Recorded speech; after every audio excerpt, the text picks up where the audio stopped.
The grocery store checkout line had been longer than usual that Thursday afternoon. I remember standing there, mindlessly scrolling through my phone while Emily's favorite cereal boxes and the ingredients for her birthday cake next week sat in my cart. The fluorescent lights buzzed overhead, and somewhere behind me, a toddler was having a meltdown about candy. Normal sounds. Normal day. I had no idea that 20 minutes later, my world would fracture into before and after. It started as a sound in the distance when I pulled into our neighborhood, muffled by the hum of the car engine and the rustle of grocery bags shifting on the passenger seat. At first, I thought it was the neighbor's dog. Mrs. Chan's ancient beagle had been sick lately, making all sorts of pitiful noises, but then it sharpened. Hi, broken, desperate, human. I've heard my daughter cry before. I've seen her upset over scraped knees, frustrated with homework, even furious when I wouldn't let her stay up past bedtime. But I had never heard this sound from her. It wasn't just fear, it was betrayal woven into every note, raw terror that made my stomach clench. The sound was coming from my parents' house. I slammed the car into park before I'd even finished pulling into their driveway. The milk jug toppled over. Eggs rolled from the paper bag and burst against the pavement in yellow splashes, but I didn't stop to pick them up. My legs carried me faster than I thought possible, my keychain jangling violently in my trembling hand. The front door was ajar. My parents never left it open, never. My mother was obsessive about security, about keeping the outside world where it belonged. I pushed it wide, and the scene inside burned into my memory like a photograph I never wanted to take. The smell hit me first. The metallic scent of fierce sweat mixed with my mother's lavender perfume and the lingering aroma of the pot roast she'd made for lunch. It was wrong, all wrong, this combination of familiar and horrible.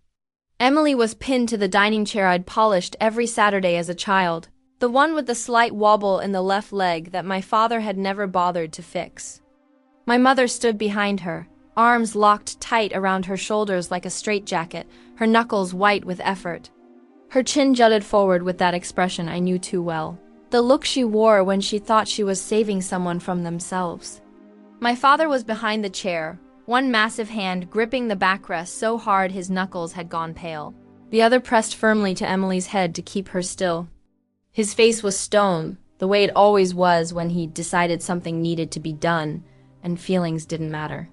And in front of her stood my sister Clara, holding the silver kitchen scissors, my mother's good pair, the ones with the black handles that she kept in the special drawer and never let anyone else use. Clara's face was calm, almost serene, like she was arranging flowers instead of destroying my daughter. Emily's chestnut hair, 2 years of careful growth, brushed every night before bed, braided for school pictures, lay in scattered curls on the hardwood floor. Each lock looked like a small, lifeless animal. Some pieces were long, still holding their natural wave. Others were chopped close to uneven chunks near her scalp. "Stop!" Emily's voice cracked between sobs, hoarse like she'd been screaming for a while. "Please, Mama, make them stop." Her legs kicked out desperately, her small sneakers hitting the table leg with a dull thunk that echoed in the formal dining room. Snip! Another thick lock fell, and Clara didn't even blink. She tilted her head, studying her handiwork like an artist considering her next brushstroke. I froze in the doorway. The rational part of my brain couldn't process what I was seeing. This was my family. These were the people who'd raised me, who sent Emily birthday cards with $20 bills inside. This was my sister who'd helped me move apartments, who'd driven me to the hospital when Emily was born. It was only a second, but it felt like I'd been rooted to the spot for hours. Then my voice exploded from my chest, ripping through the air. "What are you doing?" They turned toward me in unison, my mother, my father, and my sister, like a single organism caught in headlights. But there was no shame in their faces. No guilt, no horror at what they were doing to a 7-year-old child. My mother's lips curved in a faint smile, the kind she wore when she thought she was doing something necessary, but unpleasant. Like giving medicine to a sick child or throwing away toys she deemed inappropriate. "Oh good, you're here," she said, as if she were talking about trimming a hedge, not assaulting my child. "We're helping her. She's been hiding behind all this hair for too long." Emily's sobbing hitched when she saw me, and the sound nearly brought me to my knees. She tried to lunge forward, but my mother's grip tightened. "Mama," she wailed, "make them stop. I don't want them to cut it." I crossed the room in 3 strides, my hands shaking as I reached for my daughter. "Let go of her, right now." My mother didn't move. "We're almost finished. Don't make this harder than it needs to be." "Helping her?" My voice came out raw, scraping against my throat. "You're terrorizing her. Look at her face." Emily's cheeks were blotchy and red, streaked with tears and snot. Her eyes were wide with terror, darting between me and the scissors in Clara's hand. Clara's eyes flicked to mine, calm, almost amused. She held up her phone with her free hand, and I could see the red recording dot in the corner of the screen. "It's just hair. She thanks us when she sees how much better she looks. Give me my daughter, now." My father's voice cut through the air like ice. "She needed discipline. You've let her run wild." I wrapped my arms around Emily, and she buried her face in my chest. I could feel her heartbeat slamming against her ribs, fast and frantic like a trapped bird. Then I noticed Clara was still filming. "Give me the phone," I said, my voice low but shaking with barely contained fury. Clara took a deliberate step back, raising the device higher. "No." "What's on it?" She tilted her head, and for a moment she looked exactly like our mother. That same self-satisfied expression that said she knew something you didn't. "The whole thing. I'm sending it to the family group chat. Maybe now people will see what kind of mother you really are." The words hit me like a physical blow. What kind of mother I am. My mother finally released Emily, brushing her hands on her apron like she'd just finished kneading bread. The kind who lets her child look like a wild animal. The kind who doesn't teach proper hygiene. Emily's hair had always been clean.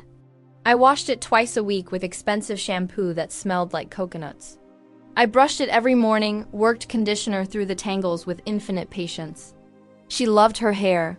She'd been growing it out to donate to children with cancer. My father's voice entered the room like a cold draft. "You've always been too soft. This child needed boundaries." Emily whimpered, curling deeper into me. I could feel wetness seeping through my shirt where her face was pressed against my chest. "She's 7 years old," I whispered. "Old enough to learn," Clara said, finally setting down the scissors. "Old enough to stop looking like she doesn't have a family who cares about her."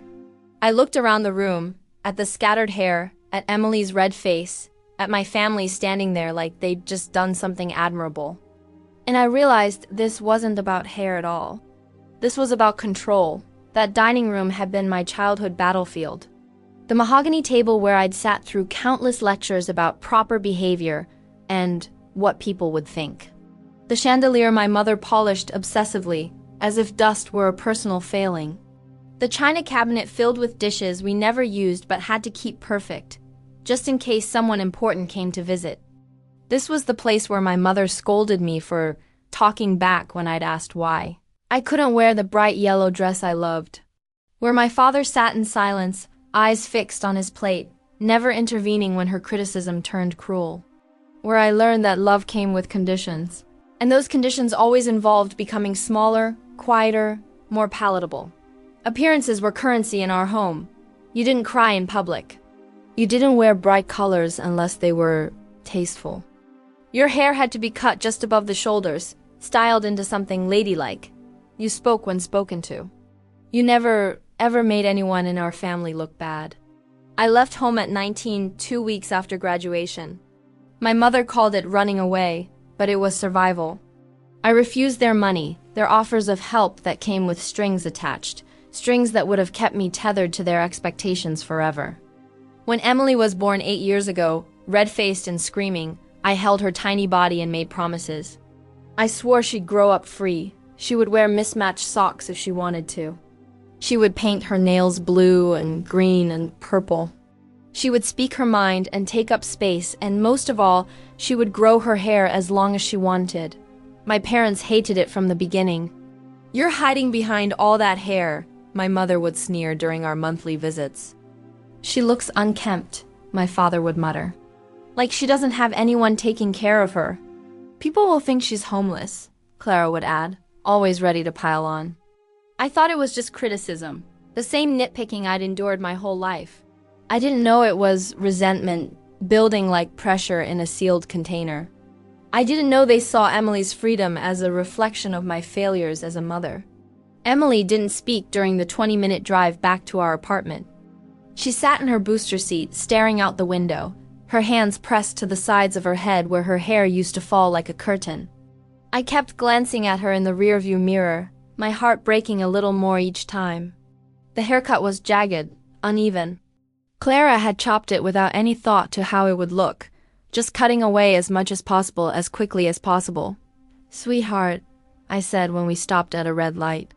"We'll go to Miss Jennifer tomorrow, okay? She fixed it up nice." Emily nodded without looking at me. "And you know what they said isn't true, right? About your hair being dirty or—" "I know, Mama." Her voice was small, tired. "But why did they do it?" I didn't have an answer. How do you explain cruelty to a 7-year-old? How do you tell your child that sometimes the people who are supposed to love you most can hurt you the deepest? That night, Emily sat on our couch, knees drawn up, her arms wrapped around her legs. I'd made her favorite dinner, mac and cheese with the fancy breadcrumbs on top, but she'd barely touched it. "They said something else," she whispered, not looking at me. My stomach dropped. "What did they say?" they said. "You told me to keep my hair long so I'd be ugly, so boys wouldn't like me." Her voice got smaller. "They said you were trying to make me into a weirdo." The words hit me like ice water. Not only had they assaulted my child, they'd poisoned her against me. They'd planted seeds of doubt in her 7-year-old mind about my motives, my love for her. "Sweetheart, that's not true. You know that, right?" She nodded faintly, but she wouldn't look at me. And I knew the damage had been done. Not just to her hair, but to something deeper. To her trust in the adults who were supposed to protect her. It hit me then. This wasn't about hair at all. This was about making her doubt me. About planting poison between us, the way they'd tried to poison every relationship I'd ever had. This was warfare, and my daughter was collateral damage. The next day, my cousin Lily called while Emily was at school. I was sitting in my car outside the salon where I'd made an emergency appointment, trying to gather the courage to walk inside and explain to Miss Jennifer what had happened. "I don't know if I should tell you this," Lily said, her voice low and careful, "but Clara's been bragging at Mom's Bridge Club last night." My fingers dug into the phone. "Bragging about what?" "About the haircut. She said your mom told her to teach Emily a lesson weeks ago. They've been planning this." I felt cold all over, despite the warm spring sunshine streaming through my windshield. "A lesson for what?" "They think you've been turning Emily against them. Ever since you stopped bringing her to Sunday dinner every week. They think you're poisoning her mind against the family. I stopped bringing her because they criticize everything she does. I know that." "You know that, but they see it differently, and this—" Lily's voice dropped even lower. "This was payback." I sat in stunned silence. This wasn't impulsive. It hadn't been a moment of poor judgment.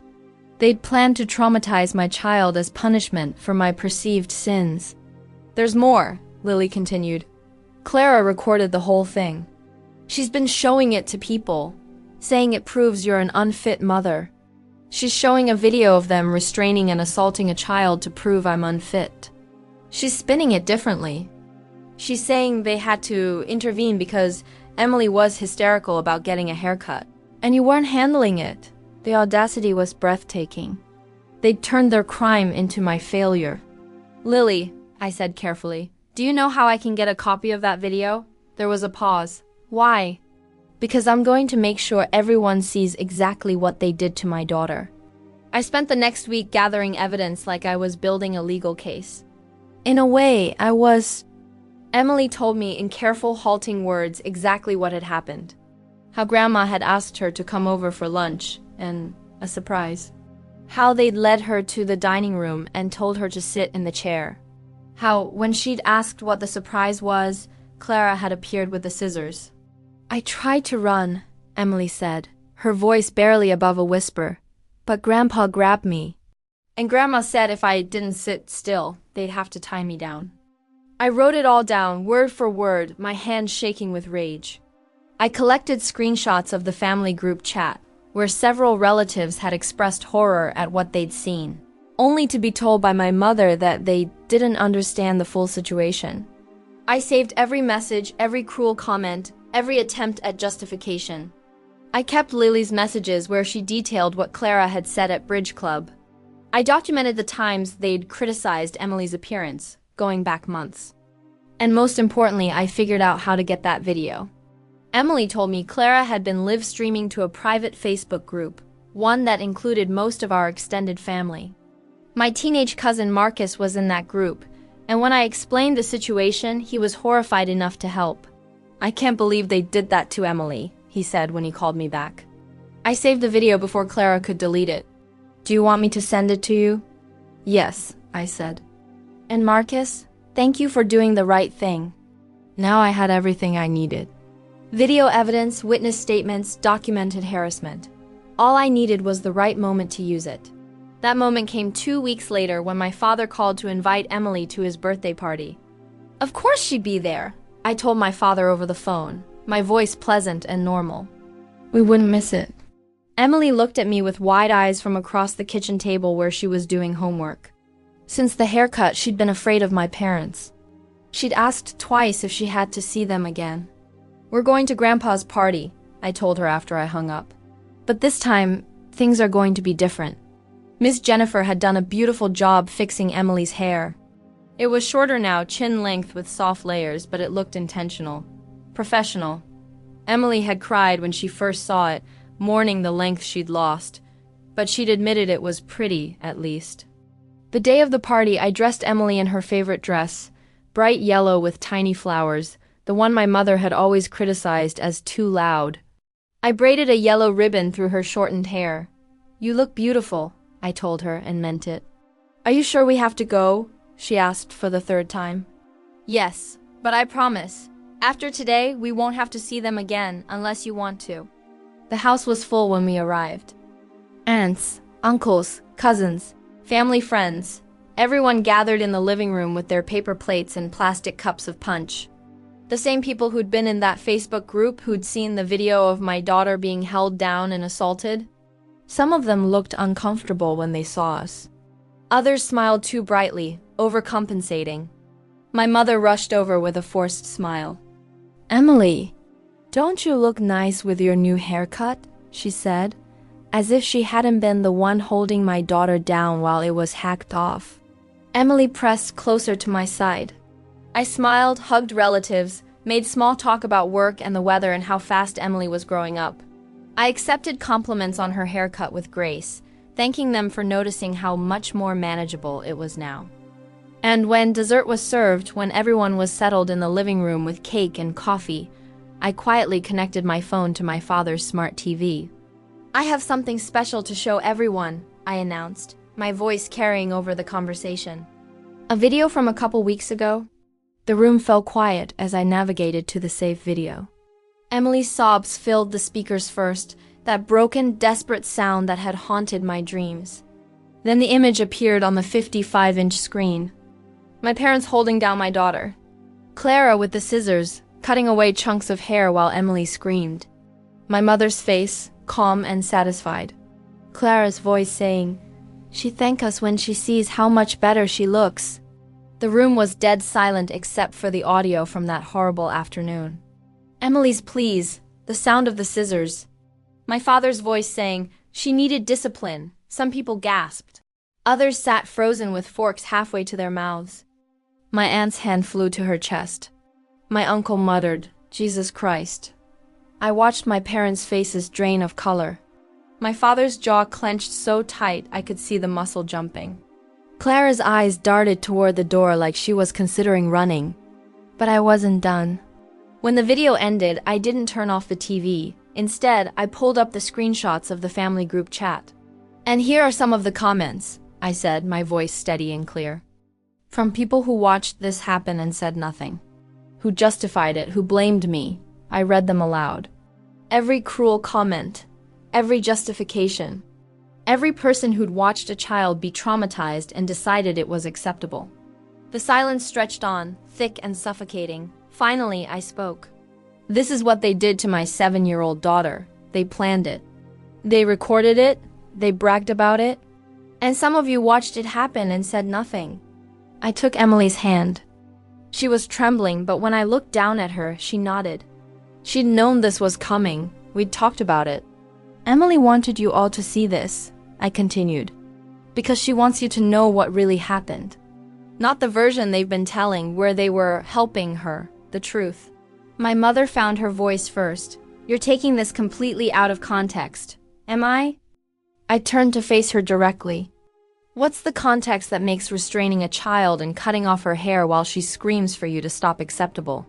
She opened and closed her mouth like a fish gasping for air. Clara tried next. It was just a haircut. She's being dramatic. She's 7, I said, my voice sharp enough to cut glass. She's 7 years old and you held her down and assaulted her while she begged you to stop. There is no context that makes that okay. I looked around the room at all these people who'd helped raise me, who'd sent graduation cards and baby gifts and birthday money, people I'd thought loved us. Anyone who thinks what happened to Emily was acceptable is not welcome in our lives, I said. Anyone who watched that video and didn't immediately call to check on her welfare is not someone I want around my daughter. And with that, I took Emily's hand and walked out of the house where I'd grown up, knowing it was the last time I'd ever set foot inside. That night, my phone wouldn't stop ringing. Relatives calling to apologize, to explain they hadn't known the full story, to swear they'd been horrified by what they'd seen. My Uncle Jim called first. I'm so sorry, he said, his voice thick with emotion. I had no idea it was that bad. When Clara showed us the video, she made it sound like Emily was just being difficult about a haircut. Aunt Susan called crying. I should have called you immediately. I should have done something. I'm so ashamed. But for every relative who called to apologize, there were others whose silence spoke volumes. People who'd watched that video and decided my parents were right. People who valued family loyalty over a child's welfare. Within days, the video had leaked beyond our extended family. Someone, I never found out who, had shared it on social media. Clara lost 3 clients from her hair salon. My parents were asked to step down from their volunteer positions at church. They were uninvited from community events and neighborhood gatherings. The court of public opinion had rendered its verdict, and it wasn't in their favor. But the most important conversation happened 3 days after the party, when Emily climbed into my bed at midnight. Mama, she whispered in the darkness. Yes, baby? Are we going to see them again? I wrapped my arms around her, breathing in the coconut scent of her shortened hair. Not unless you want to, and not for a very long time. She was quiet for a moment, then, I still want to donate my hair. When it grows back, my heart clenched. Are you sure? Yeah, if something bad happens, maybe I can still turn it into something good. I held her tighter, realizing they hadn't broken her. If anything, they'd revealed how strong she was. How resilient, how capable of finding light in darkness. You're the best kid in the world, I whispered. I know, she said, and I could hear the smile in her voice. That was the last day I set foot in my childhood home. But it was the first day of something better, a life where my daughter's worth wasn't measured by her appearance, where love didn't come with conditions, where she could grow up free to be exactly who she was meant to be. Even with shorter hair. Emily's hair is growing back, thick and healthy, and exactly the way she wants it. She started taking martial arts classes. Her idea, not mine. So I can protect myself if someone tries to hold me down again, she explained matter-of-factly. We've made new friends, built new traditions. We have Sunday dinners now, but they're with people who love Emily for exactly who she is. Messy hair, loud voice, bright colors and all. Sometimes I wonder if I did the right thing, burning those bridges so completely. Then Emily laughs at something silly, or shows me a drawing she made, or asks me to braid ribbons in her hair, and I know, some bridges are meant to be burned. Some families are the ones you choose, not the ones you're born into. And sometimes, the most loving thing you can do is walk away and never look back. I hope you enjoyed the story. If you did, please like, share, and feel free to tell us your own story in the comments. And don't forget to subscribe to the channel. Help us grow as a storytelling community and be part of this journey with us. Can I count on you? Thank you so much.